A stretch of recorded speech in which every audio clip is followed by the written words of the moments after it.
ലൈംഗിക പാപത്തോട് പോരാടുക എന്നത് ഒരു ഓപ്ഷനല്ല, ഓബ്ലിഗേഷനാണ്. അത് നമുക്ക് നമ്മുടെ മുമ്പിലുള്ള വേണമെങ്കിൽ ചെയ്യാവുന്ന ഒരു കാര്യമല്ല, അത് നമ്മുടെ ബാധ്യതയാണ്. ലൈംഗിക പാപത്തോട് പോരാടേണ്ടത് ഒരു ജീവൻ മരണ പ്രശ്നമാണ്.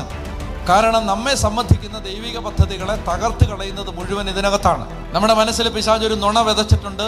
ലൈംഗിക സന്തോഷങ്ങൾ ഉപേക്ഷിക്കുന്നത് വഴി നമ്മുടെ ജീവിതത്തിലെ സന്തോഷങ്ങൾ നഷ്ടപ്പെടുമെന്ന്. തെറ്റാണ്. ഏറ്റവും ഉയർന്ന സന്തോഷം കാത്തുവെച്ചിട്ടാണ് ദൈവം പറയുന്നത് ശരീരത്തെ വിശുദ്ധിയിലും മാന്യതയിലും കാത്തു സൂക്ഷിക്കണം. ഇത് കുഞ്ഞുങ്ങളെ ചെറിയ പ്രായത്തിലേ പഠിപ്പിക്കണം. വിശുദ്ധരാവണം, ലൈംഗിക വിശുദ്ധി പാലിക്കണം, വിശുദ്ധരാവണം, തെറ്റ് ചെയ്യരുത്, അശ്ലീലം കാണരുത്, തെറ്റായ കാഴ്ചകൾ കാണരുത്, അത്തരം കാഴ്ചകൾ ഒഴിവാക്കണം. നമുക്കറിയാം, ഇന്ന് കൊച്ചു ത്രേസ്യായിക്ക് വിശുദ്ധയാവാൻ കുറച്ചുകൂടെ എളുപ്പമായിരുന്നു.